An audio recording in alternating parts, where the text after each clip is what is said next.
is the Vintage RPG Podcast, your source for the best in classic and contemporary RPGs. With your hosts, Hambone and Stu. Welcome to the Vintage RPG Podcast, coming at you again from the clubhouse hidden somewhere in the swamps of New Jersey. I'm John Hambone McGuire, and with me, as always, is the founder and publisher of Unwinnable. He likes a good 80s theme as long as it's non-ironic, Stu Horvath. Man, I don't even know what this is anymore. Like, it's just like, I have such a specific Achilles heel in this kind of crap. It brings me no end of delight. And I honestly, I don't care if anybody else cares. I'm going to talk about this as long as there's a podcast and I keep finding new cool things like this. I'm afraid you're just going to have to suffer through it. You must sip on the poison that is nostalgia. It isn't even nostalgia. It's something different. It's something about the way material culture worked back then. And it's just, there's junk now. There's so much junk, but there's junk from like a limited amount of suppliers of junk. Yeah. And I feel like there was a greater variety of tasty junk 40 years ago than there is now. Like, they had better. I joke that we peaked in 1984, and I mean, obviously we didn't, but in some ways we did. No, I 100% agree, because I remember going to McCrory's, which was our local 5 and dime back in the day, and like, they didn't have He-Man, they didn't have Transformers, they had like everything that was like off-brand and knockoff and cheap and plastic, with the exception of the very first run of G.I. Joes. Somehow their buyer got the very first run of G.I. Joes, and I honestly think it was a lark. I think it was a mistake, because every other like Joe-centric product that they ever had there was like, oh, these are clearly the knockoff that's on the other page of the Sears catalog. But yeah, I mean, like plastic junk like that, I feel like we got so far away from it as like a society of people who like buy and collect things, and like little kids who play with toys, that like, I think we're kind of seeing a renaissance with it. As far as, I don't know if you've ever brought your kid to Five Below. Oh yeah, he loves it there. Yeah, I mean, granted, it's a lot more expensive junk now, but it's more in line with that stuff we had as kids. Yeah. So, my adventures in early 80s plastic garbage. John Power over at Weird Science recently, late last year, reminded me of the existence of these things. And it was one of those moments where, like, he mentioned it. I went directly to eBay to see if I could find one to buy.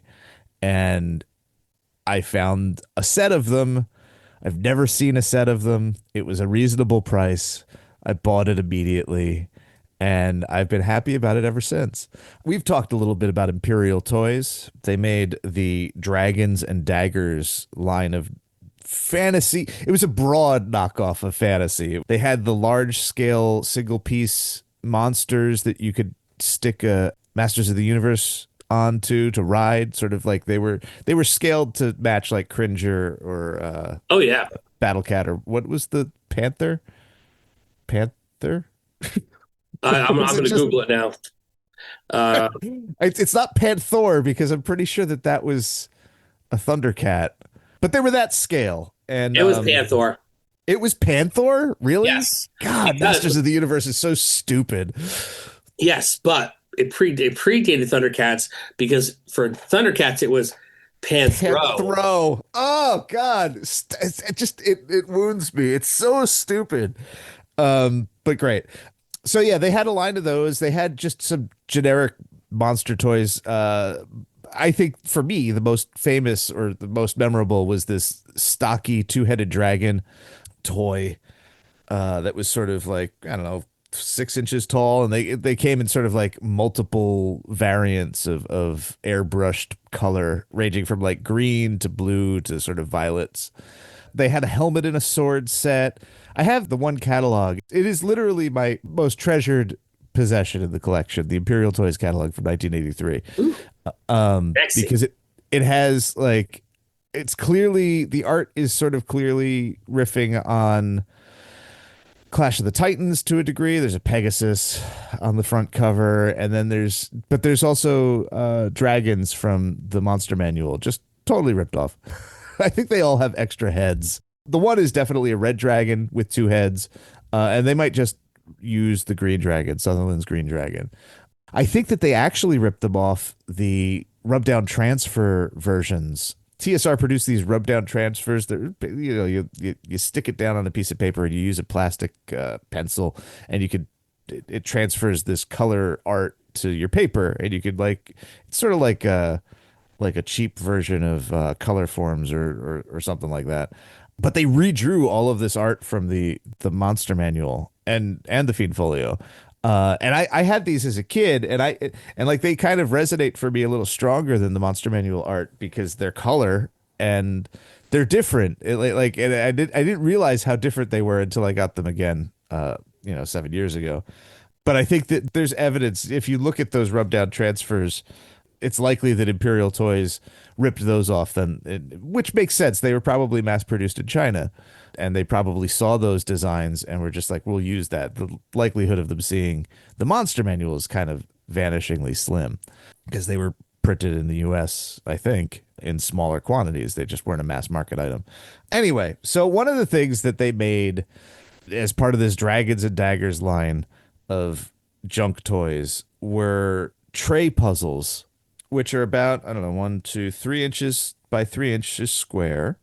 And it's like a little black square tray with a little clear plastic lid that fits on snugly. But if you drop it, it's all going to spill out and maybe break because it seems like brittle plastic. And then inside is a tile puzzle that's cut into a bunch of different. They are all the exact same layout of tiles. They're die cut or whatever. Okay. And then there's like a crummy silk screen printing of a fantasy scene in, let's see, yellow, blue, and red. Oh, and then this one has green, orange, and yellow. Like they're very low quality. And they're beautiful. They're just they are all ripping off art from other places. 2 are just straight up cartoon versions of Frazetta paintings.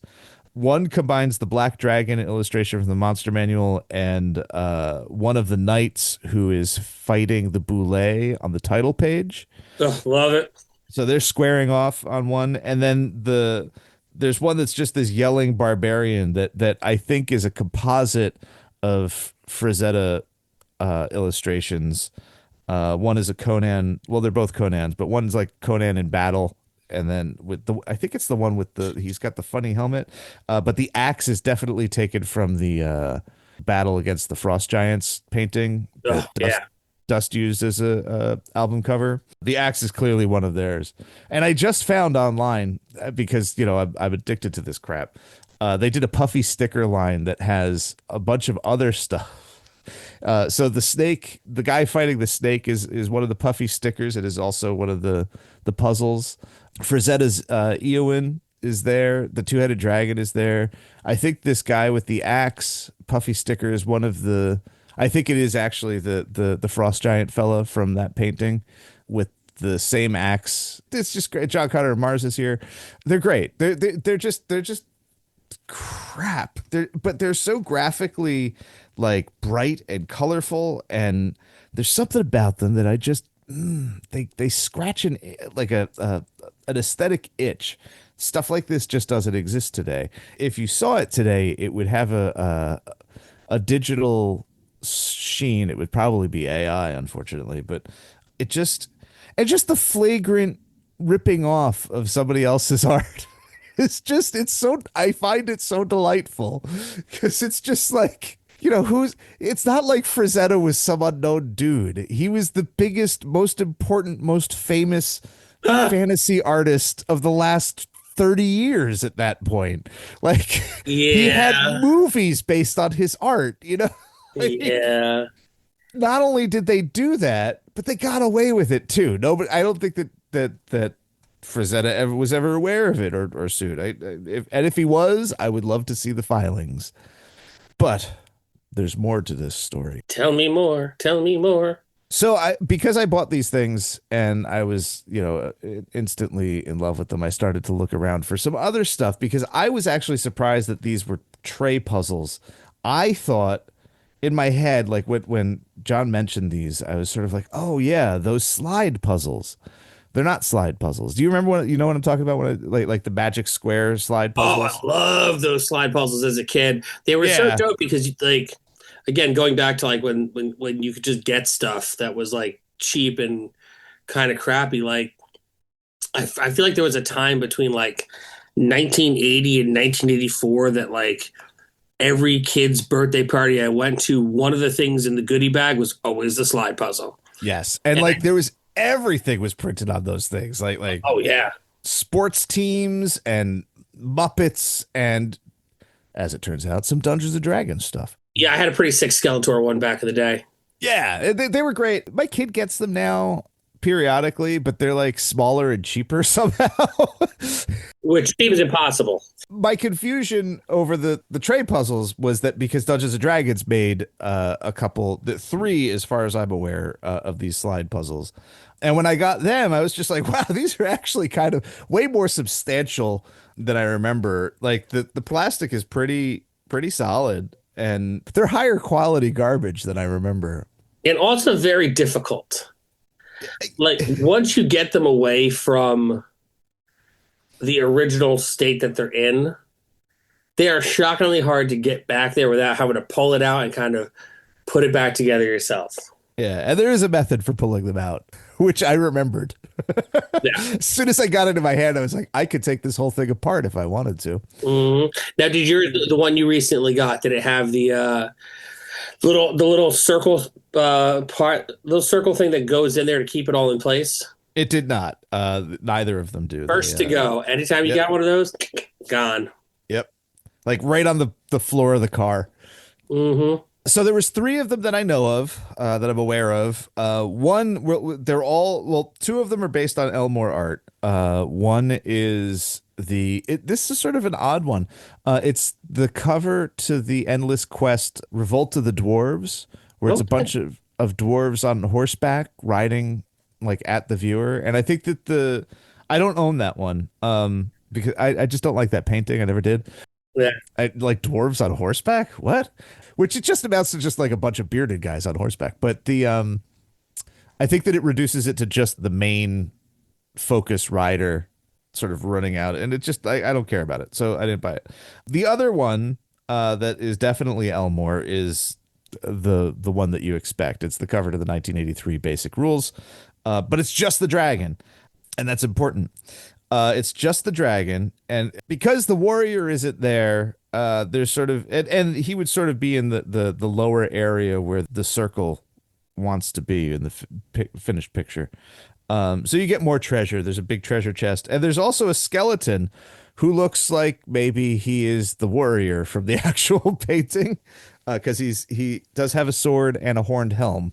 So that's pretty funny. But then if you look at the other one, there's a little bit of a mystery. Ooh, I like a mystery. Unlike the other two, which are drawn directly from art that's published elsewhere by TSR, this illustration is completely new to me. I've never seen it before. And it depicts a warrior. He's got a sword and a shield and a horned helmet and a furry skirt thing. And his legs are uncovered, but he's got tall boots. He's really wiry. He looks like one of those like the wiry biker guy who, Yeah. you know what I mean? Like he looks like sort of wizened and gaunt, but like he's got like the ropey coils of muscles instead of being like jacked. Wiry. Yeah, Scrappy. yeah. And he's got long brown hair and like a longish beard. He doesn't look all that much unlike Wizard Van Wayne, to be honest. But the way he's standing, and he's standing on a stone floor, square blocks, and there's some pillars in the background. And the way he's standing, he's got his shield back and his sword out. And it's as if you were viewing the warrior from the basic painting from the front. What? Right? Like the famous, like you don't see his face to the point, and it's like so famous that like I won't turn the toy version of it around on my shelf. He stares at the bookshelf, and I look at his Yeah. posterior. Yeah. Um, I think I don't think that this is a good version. It is sort of Elmore in a way. He doesn't look like the guy. Like you just know that it's not the same guy. But I think that it is intended to be the guy. And as far as I'm concerned, the helmet is extremely similar. And as far as I'm concerned, I think that this is the canon of what that guy looks like from the front. And if that's so, I think that he definitely does turn into a skeleton in the end. I wonder if that's where Super 7 got the image to make him the figure. You know, like, because there are versions of figures where he's turned around. The figure from Super 7 looks like Dante from Clerks to me. It And really this, does. I can't unsee it. Can't and unsee it. if you wanted to be more charitable, maybe you could say that he has a Tom Savini look. It's real charitable, dude. This guy looks like not that. It's not a goatee, it's a big beard, and he just looks old and tired. Shit, if we could only ask the artist who created the original painting what they thought. But the problem is that I have no idea who actually manufactured these things or where this piece of art came from. So even if you could track down, even if you could get Elmore to comment, I don't think that we get the answer. I don't think that he has the answer that we're looking for. You know what I think is a perfectly acceptable answer? Fuck if I know. I Yeah. have no intention on ever showing his face. And I Yeah. think that coming from the horse's mouth is more than enough. I think that's like, you know, wasn't my idea to turn him around. Look at all that cake in the back. You know, what do you need to see his face for? But yeah, I think that would be like a completely valid and suitable answer from his mouth. You know, I'm pretty sure that's the answer that we would get. Even if this was an Elmore sketch, I'm confident that he would have forgotten it. It's a pretty forgettable piece of art. It looks graphically kind of nice though, and like the frame plastic is like a light blue, like a robin's egg blue, Ugh, and love then that. the background of the image on the puzzle is like a really nice orange. So like it's got like it is a pleasing piece of tchotchke, but it is not the most exciting.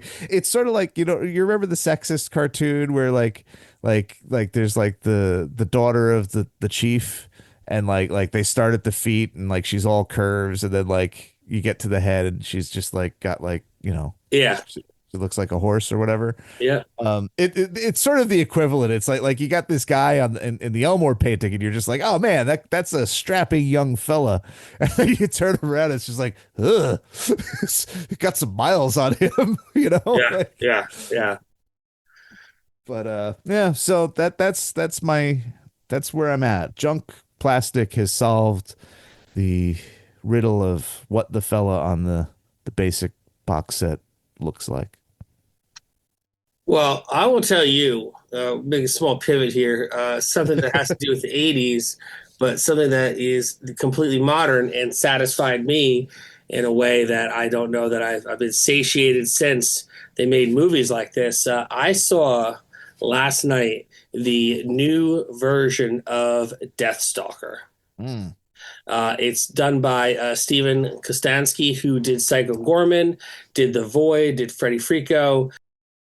Holy shit. You want to talk about a movie that, like, I saw the trailer for, and it's everything you wanted it to be that you saw in the trailer. It really is. It's Daniel Bernhardt, who is, by the way, 60 goddamn years old, right? Oh, really? Oh, yeah. He's 60, and he Damn. is ripped. And there's Patton Oswalt doing the voice for the other character, it's Patton Oswalt, so it's awesome. But, like, so of course there's, like, CG certain things, but, like, for the most part, there's sets. All the creatures are all handmade. They're all like actual practical effects with very minimal special effects. Like Nice. It's really goopy and bloody and gory. And what was the line of figures that you had, those little miniature guys, where they look like lava people? Oh, that's Dragon Riders of the Styx. Yeah, so some of the creatures that he ends up fighting, like the basic jobbers, all look like dragon riders from the Styx. There's Nice. swamp creatures. There's little creatures that are done in a very like legit Harryhausen way, but like as much as you can with like modern technology, wind machines, and like best of all, he comes across this young woman who joins him on his quest, who's clearly like in her like late 20s maybe at this point, and like 60-year-old Deathstalker doesn't even try to bang her, which I think is Nice. like, oddly refreshing for a movie made in 2025 where you have a 60-year-old man, hunky boy, as the lead. But dude, like, story was like, it's like a 1983 movie. It's a sword and sorcery flick. It's fun to watch. There's great action in it. So many practical effects. I was watching with Sally last night, and I was like, man, they don't make them like this anymore. Because I remember the original Deathstalker from like, what was it, 83, 84? And then If more that. so Deathstalker 2, Duel of the Titans, which was Jim Wynorski, who did like Munchie and who did Chopping Mall. Like legit like 80s sword and sorcery fantasy. Just they lean into the fantasy of it, but they also lean into the fact that it's absolutely a ridiculous situation that they're in. It's like doesn't take it seriously at all. And I kind of think that's like the best way to approach something like this. So I cannot recommend enough. It's on VOD. You'll be able to find it on like literally any streaming service. Definitely watch Deathstalker. Definitely hit us up on Discord, talk to me about it, because it was so much fucking fun. And like it's the kind of movie that I think we need more of, because it's so ridiculous. And every time I saw everything, and the effects aren't great, and that's the point. Like, don't tell me you need goddamn fucking AI when you could just make like this little weird looking puppet that makes odd noises. Yeah, I mean, like that's the thing is that like we know that movies aren't real. Like special like I know that Harryhausen monsters aren't like living in the world. They just look cool. Like you don't need them to look real. Like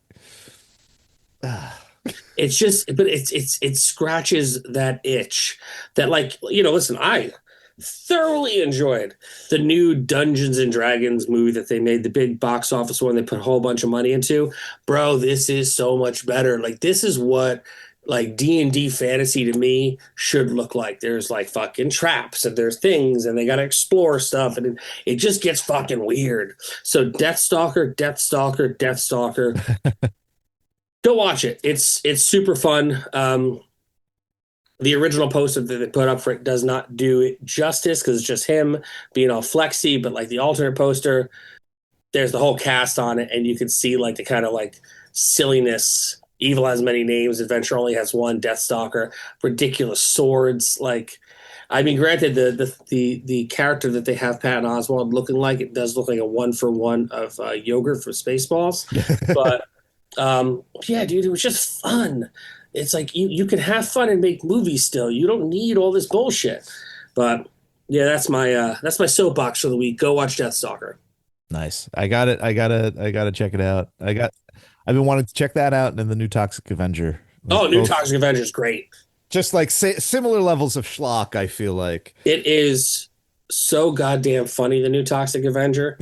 Like it honestly, I could see why it did not stand a chance, but like, man, it goes hard and it's got heart. So that's do it as a double feature. New Toxic Avenger, Deathstalker.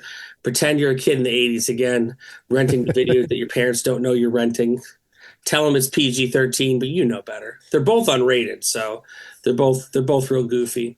So while I'm flapping my gums, a couple things. Our friend Mark Sable hit me up, wanted to chat about writing adventures for tabletop role-playing games. You've heard his episode before. He is doing a thing where he will, over Zoom through the School of Visual Arts, teach you how to write Tabletop RPG Adventures. It's a fully online course, regularly scheduled sessions during the listed course hours. Also, synchronized material that includes pre-recorded lectures, media, and interactive discussions. It's running from the 12th of February to April 16th. This is the third time he's done this. People seem to really love it.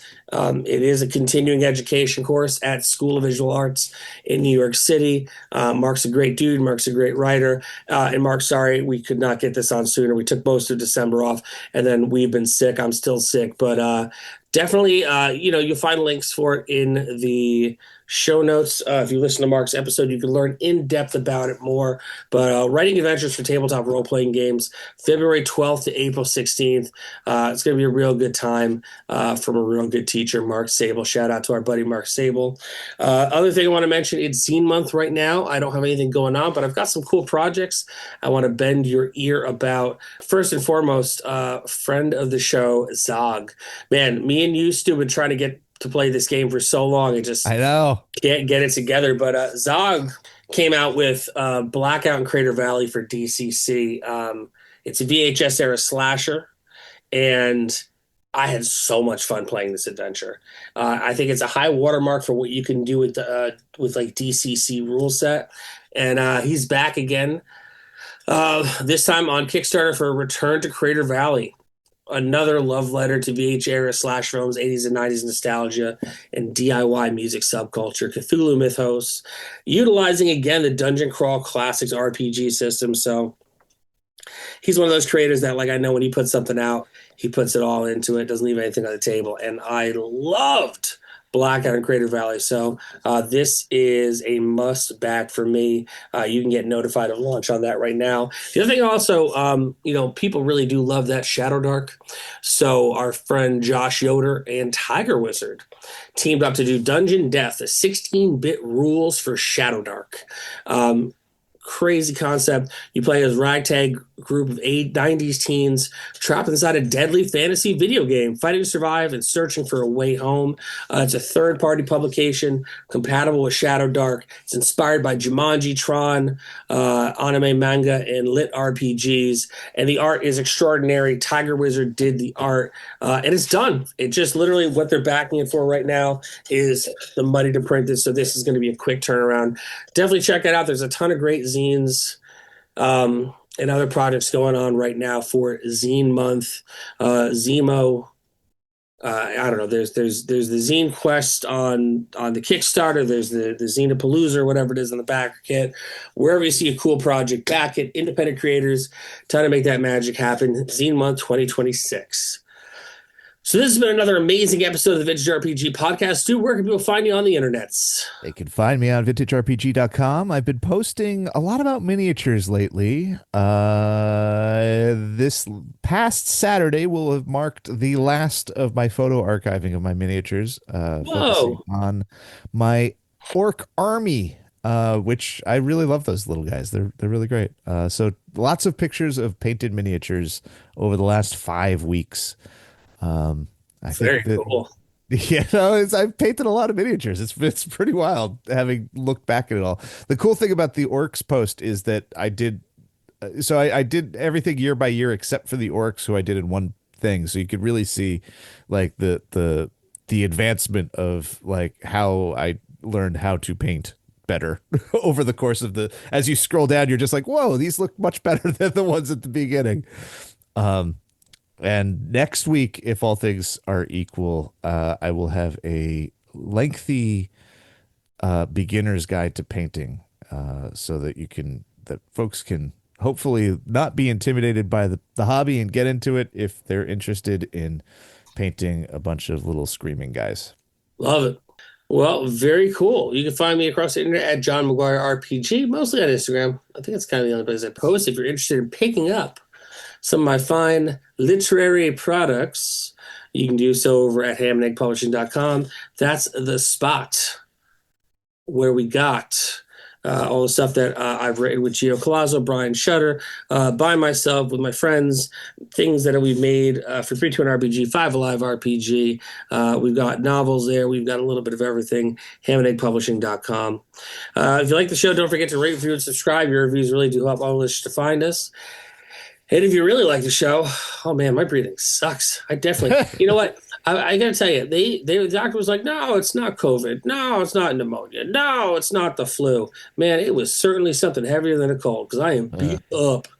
So be a patron, patreon.com/vintagerpg. We got a lot of cool stuff going on behind the scenes there. For as little as $1 a month, you get early release episodes sometime between like Friday and Sunday, depending on when we record them. And we've got a Discord feed that is truly an oasis from the world, but still a place where you can talk about things that are going on in the world comfortably and safely.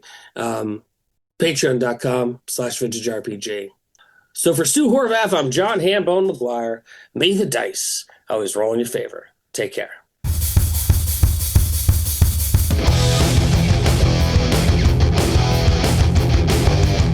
Thanks for listening. The Vintage RPG Podcast is a ham-fisted production. Music by Dead Go West. Art by Schaefer Brown. Edited by R. Alex Murray. Check us out at vintagerpg.com.